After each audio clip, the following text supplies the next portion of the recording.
Have you ever felt a deep, quiet dread that everything you are, everything you've ever loved, will simply end? This fear is a heavy weight, a silent companion that walks with many of us. From our first breath, we are told a story with a beginning and a definite end.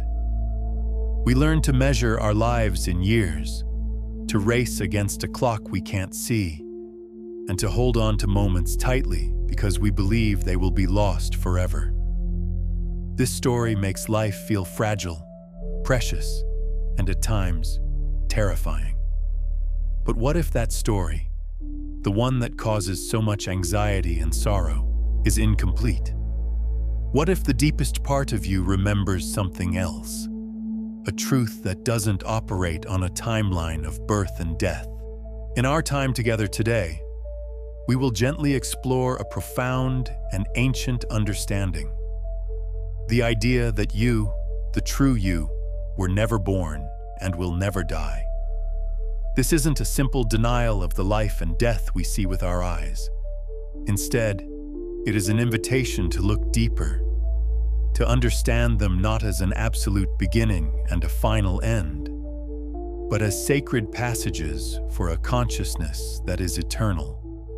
We approach this idea with caution, not because it is dangerous, but because it is powerful enough to change the very foundation of how you see yourself and your place in the universe.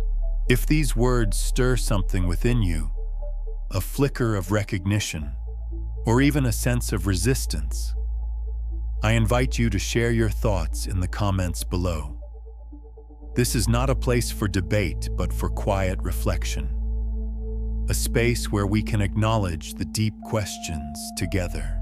Subscribe to our vault so you don't miss these conversations about the ancient paths that lead us back to ourselves.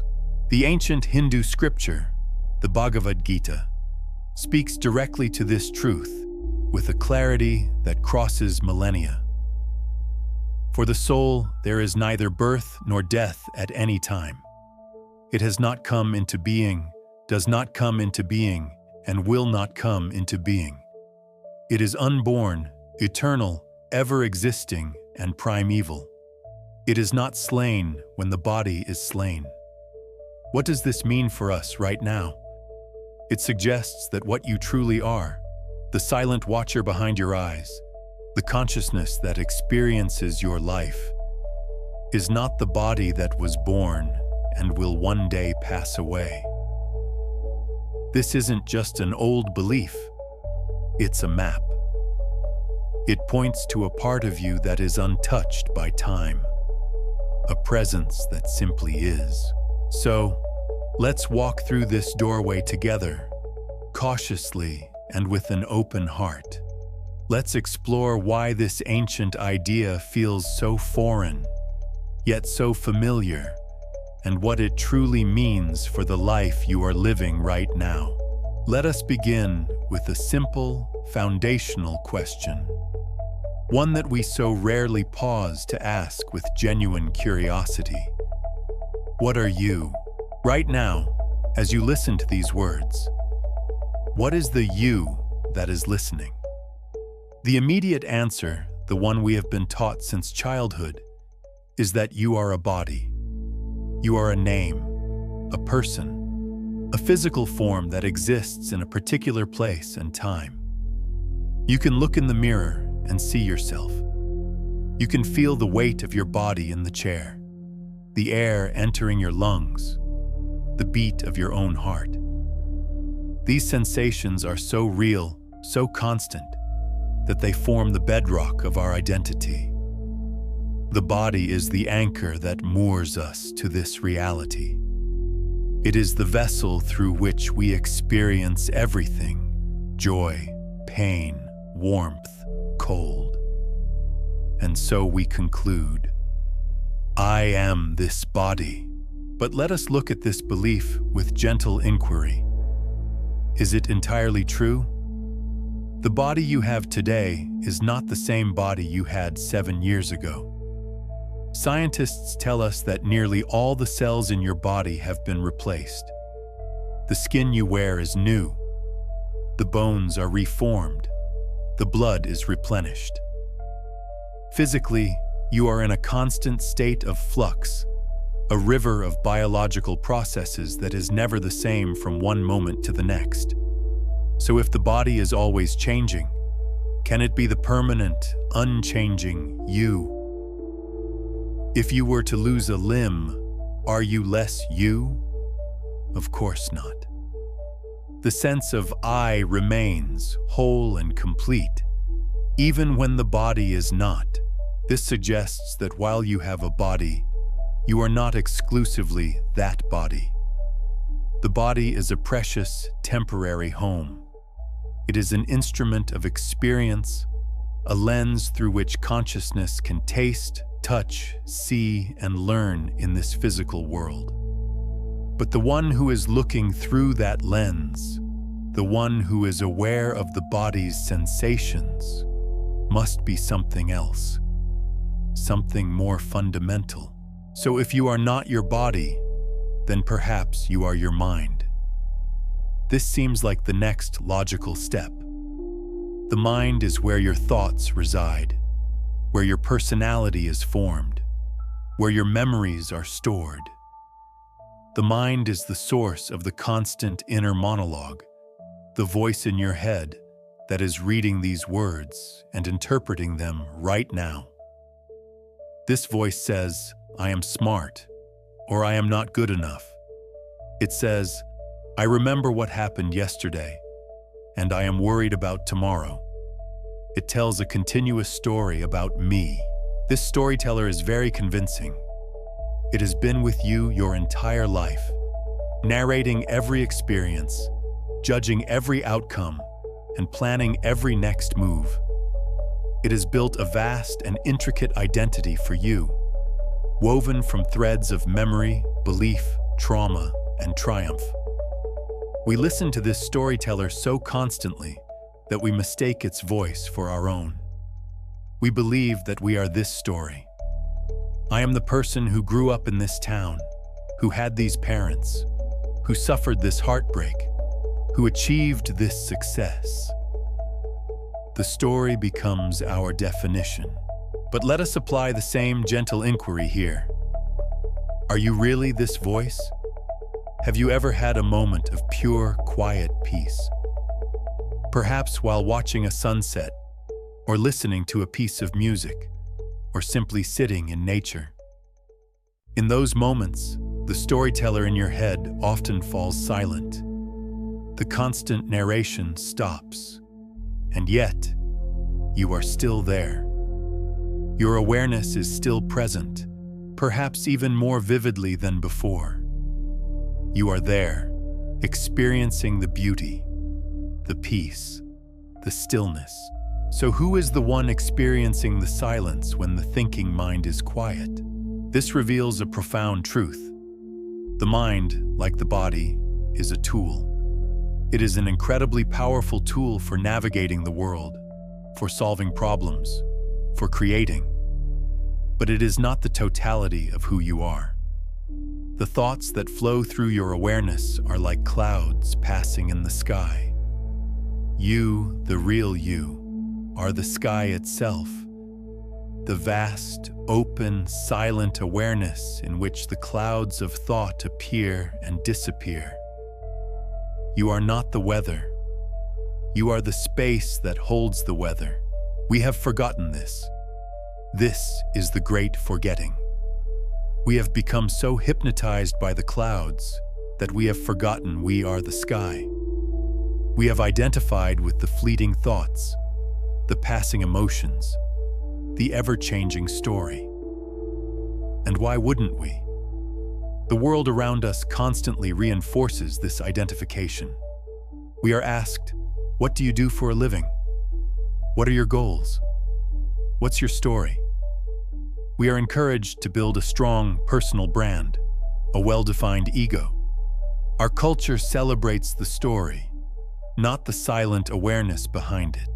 Think about the stream of thoughts that fills your day. How much of it is truly you, and how much is just noise? The mind is like a radio that was turned on at birth and never turned off.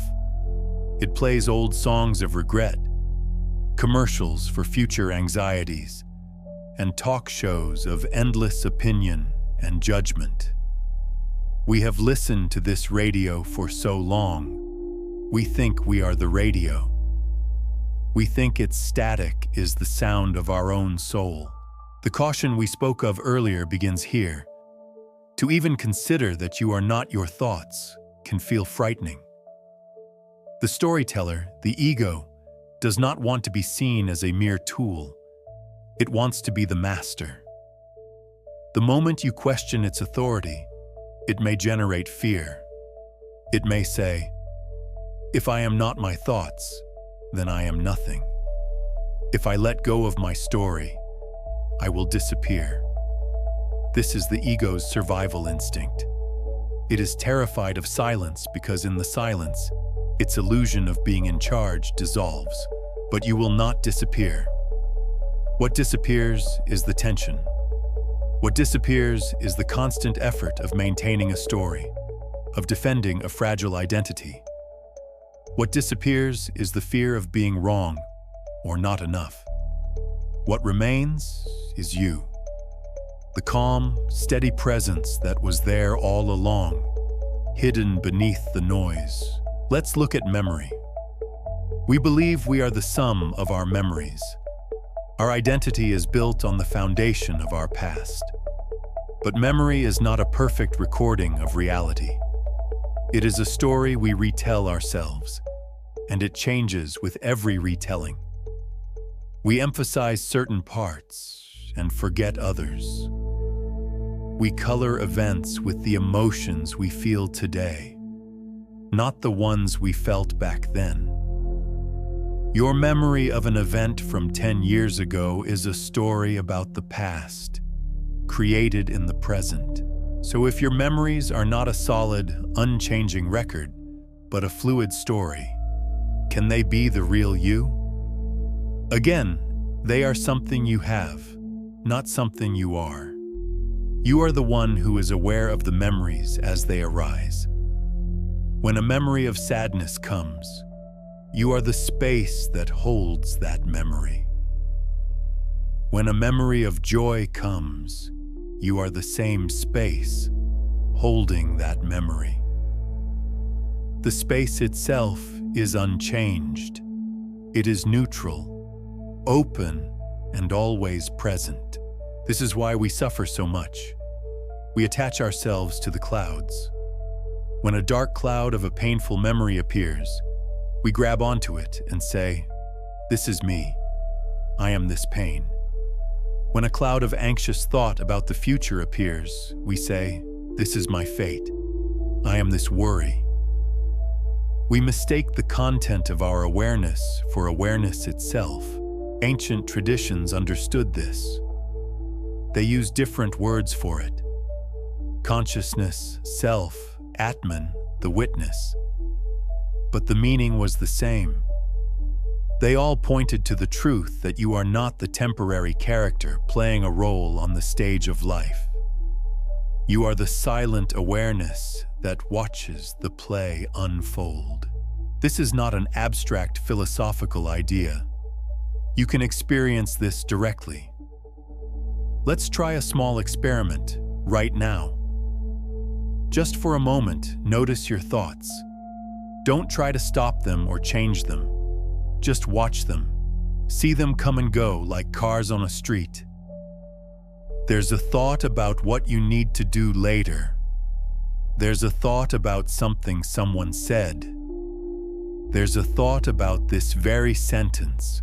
Now, ask yourself, who is the one who is noticing all this?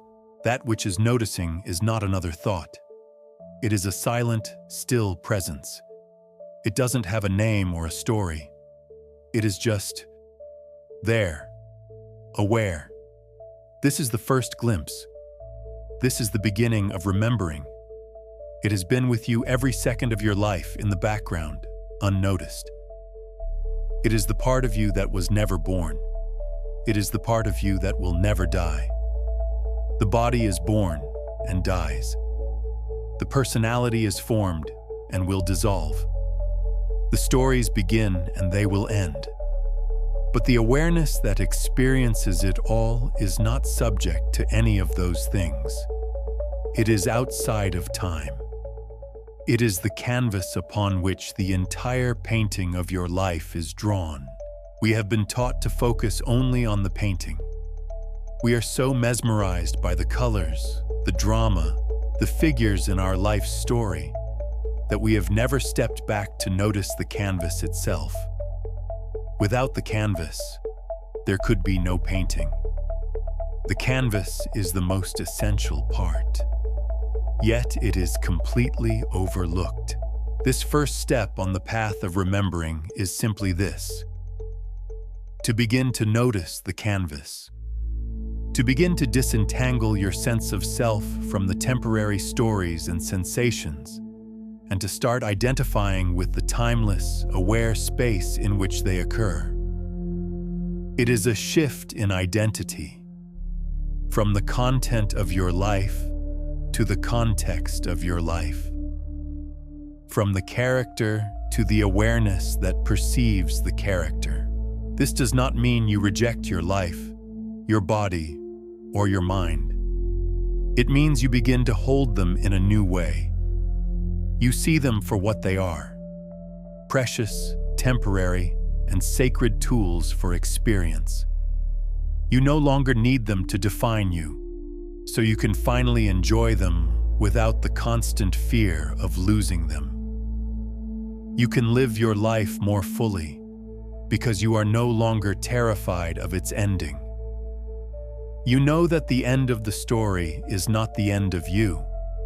It is just the closing of one chapter in a book that has no beginning and no end. In our last exploration, we stood at the edge of a great revelation. We began the delicate process of untangling ourselves from the identity of the body and the mind. We saw that we are not the fleeting story, the passing emotion, or the ever-changing physical form. We left with the image of a canvas and a painting, with the quiet understanding that we are not the painting, with all its drama, color, and form, but the canvas itself, the silent, aware space upon which the story of our life unfolds. This is a profound place to arrive, but it also begs a new, even deeper question. If I am the canvas, what is this canvas? If I am the awareness, what is the nature of this awareness? To simply say, I am awareness, can feel abstract, empty, even cold. The mind, the storyteller, will rush in and say, "See, I told you, you will be nothing."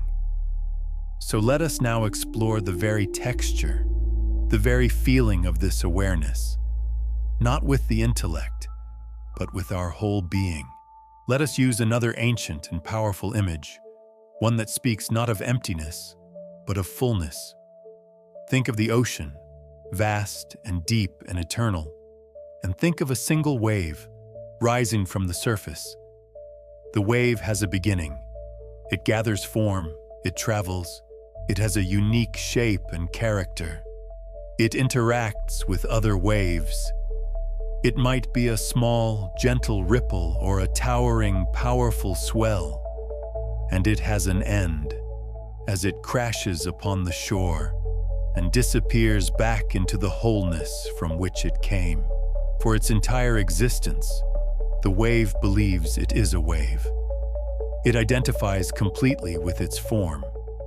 It feels separate from the other waves. It compares its size and strength, and it fears the inevitable moment it will dissolve on the beach. That dissolution feels like death. It feels like annihilation.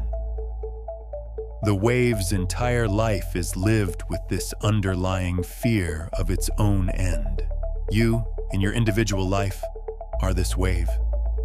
You have a name, a form, a unique history, a personality. You feel separate from others. You compare, you strive, you love, you fear, and you look ahead to the shore, to the end of the body and the story, and you feel that same dread the wave feels. You fear the end of me, but what is the wave made of? What is its actual substance? It is water. It is not separate from the ocean. It is the ocean expressing itself for a moment as a wave. The wave was never born from the ocean. It was simply the ocean taking a new form. And when it crashes on the shore, it does not die.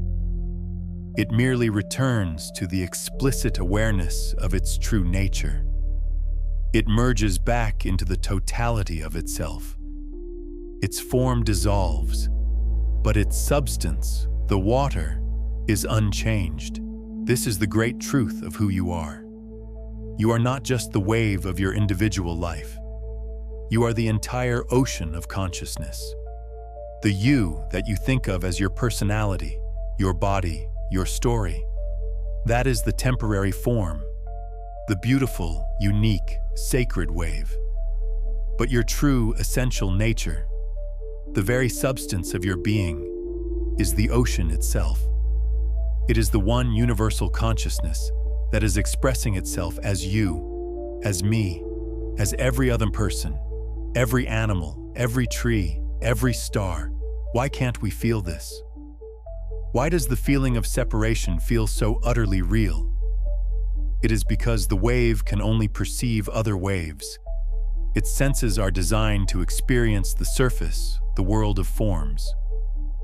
Your physical senses, sight, sound, touch, taste, smell, are designed to do the same. They are survival tools that perceive edges, boundaries, and differences. They tell you where your body ends and the chair begins. They distinguish one person from another. This is necessary to navigate the physical world. But these senses do not tell you the whole truth. They only show you the world of waves, the world of separation. They are not equipped to perceive the ocean. So how can the wave realize it is the ocean? It cannot think its way to this realization. The mind of the wave, the storyteller, can only think in terms of being a wave. It can analyze other waves, it can worry about the shore, but it cannot comprehend the ocean. The realization cannot be an intellectual one. It must be a shift in being. It must be felt. This is where we must go beyond thinking. This is where we learn to feel the water. Let's begin with silence. Not just the absence of noise, but the very fabric of silence itself. Stop for a moment, wherever you are, and listen. You may hear sounds, the hum of a refrigerator, a car passing outside, the sound of your own breathing. But listen underneath those sounds. Can you feel the vast, silent space in which those sounds are happening? The sounds come and go. They appear and disappear. But the silence that allows them to be heard is always there. It is constant. That silence is not empty. It is full. It is full of potential. It is peaceful. It is aware. Try to feel that silence. Not with your ears, but with your whole being. That is the feeling of the canvas. That is the feeling of the ocean when all the waves are still. You are not the sound. You are the silence that hears the sound. When you begin to identify with that silence, a great peace enters your life.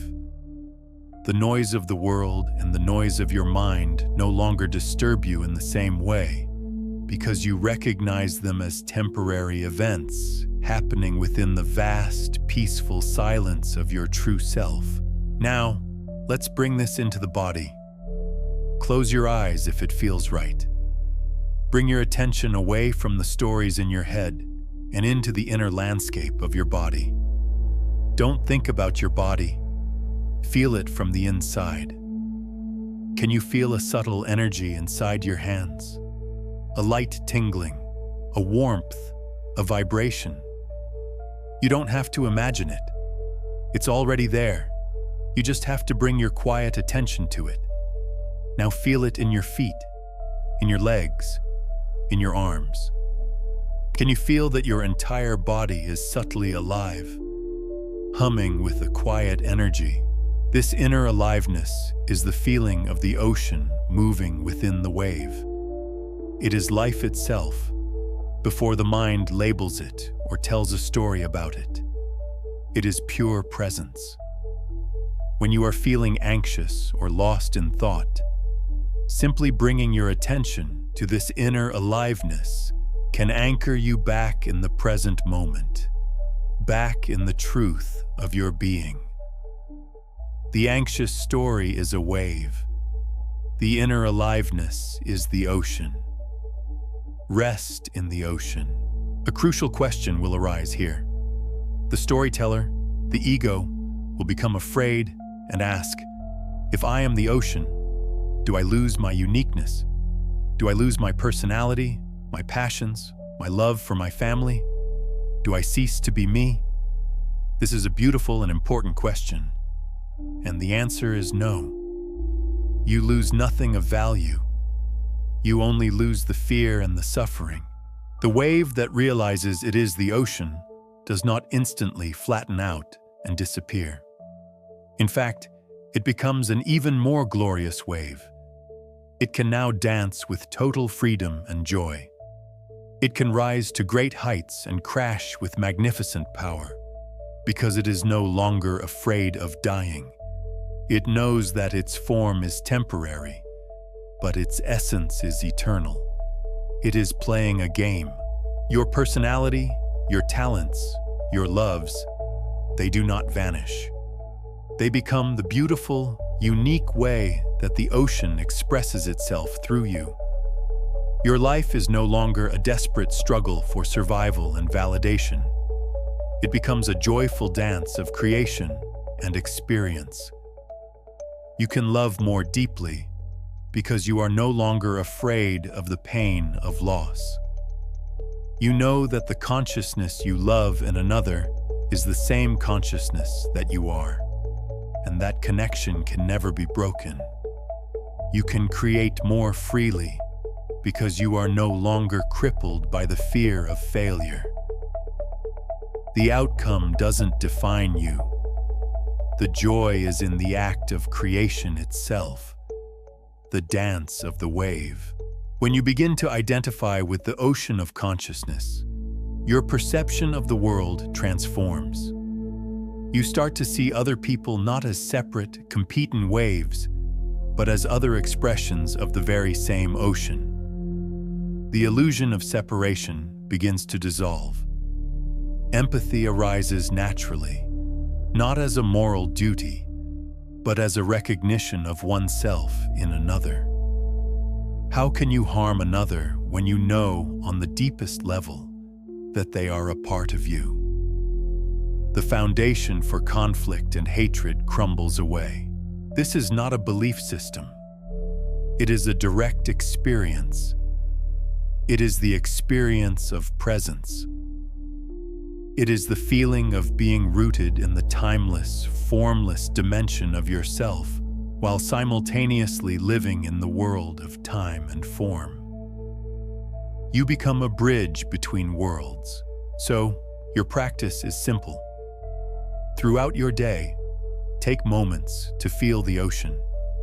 When you are caught in a storm of difficult thoughts and emotions, remember they are just the weather on the surface.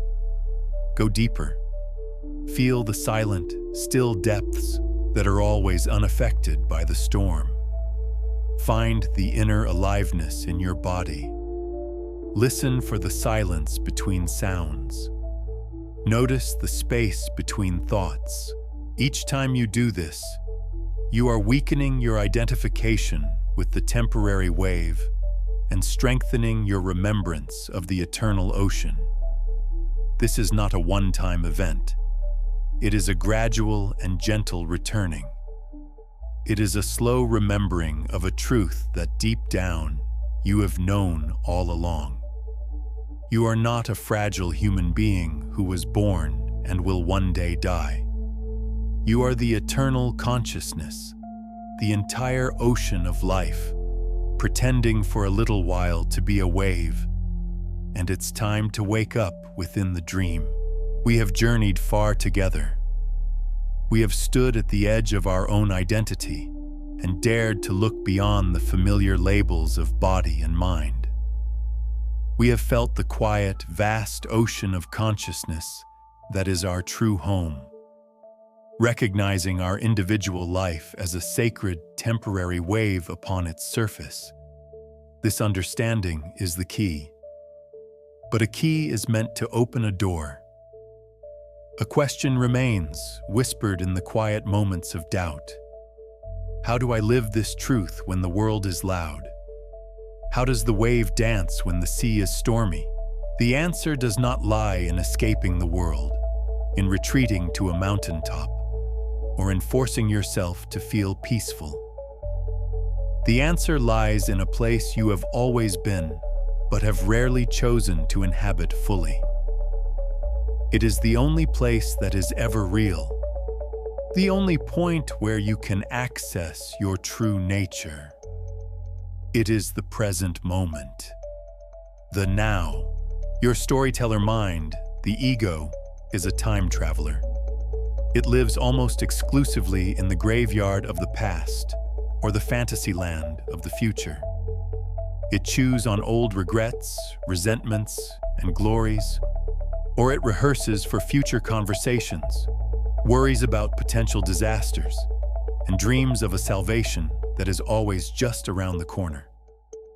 The one place it avoids at all costs is the simple reality of what is happening right now. Why? Because in the pure, unadulterated present moment, the story stops. The ego has no ground to stand on. You have never, in your entire existence, experienced anything outside of the now.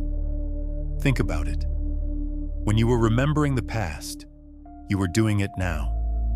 When you are worrying about the future, you are doing it now. Your entire life unfolds as a continuous series of present moments. Joy is only ever felt now. Peace is only ever found now. Love is only ever expressed now. The timeless, formless dimension of who you are, the ocean, the awareness, can only be accessed through the portal of the now. So how do you enter this portal? You are already in it. You simply have to notice it.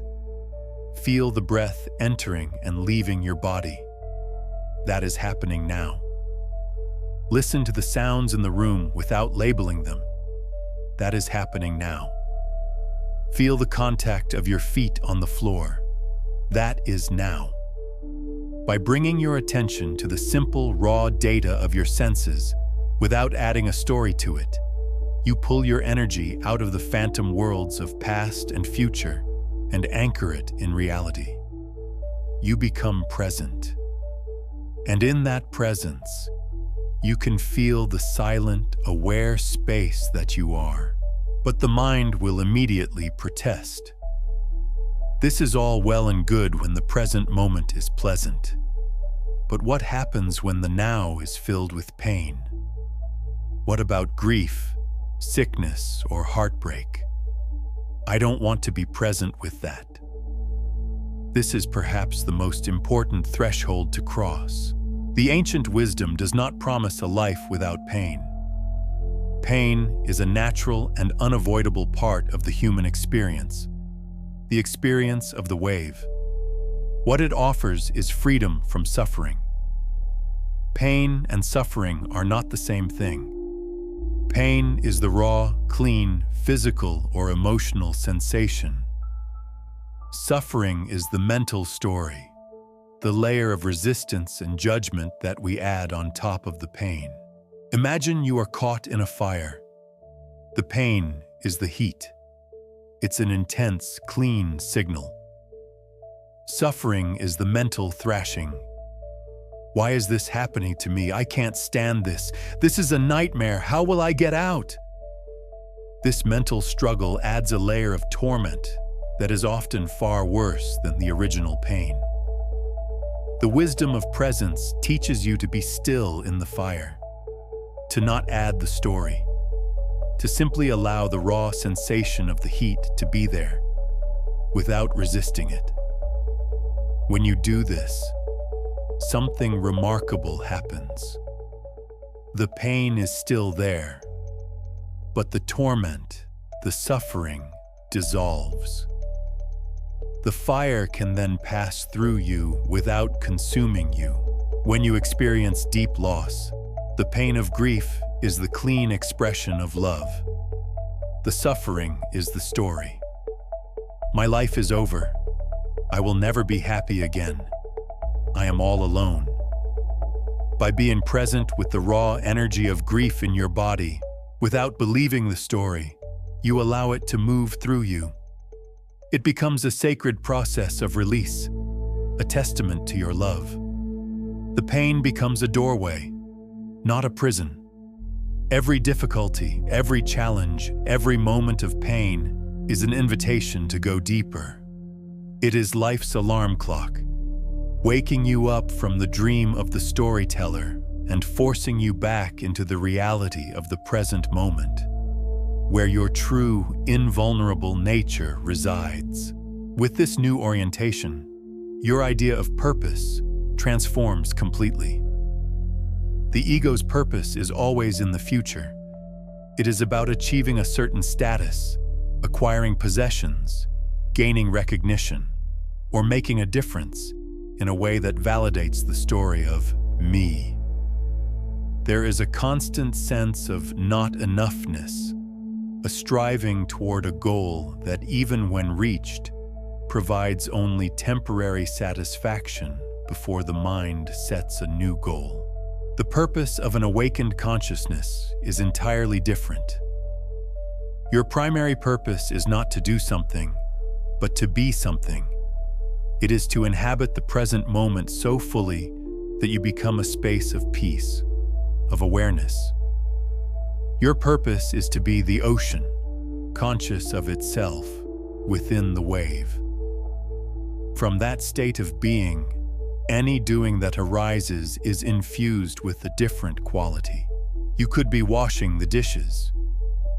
If you are lost in anxious thoughts about the past and future, it is a chore, a meaningless task.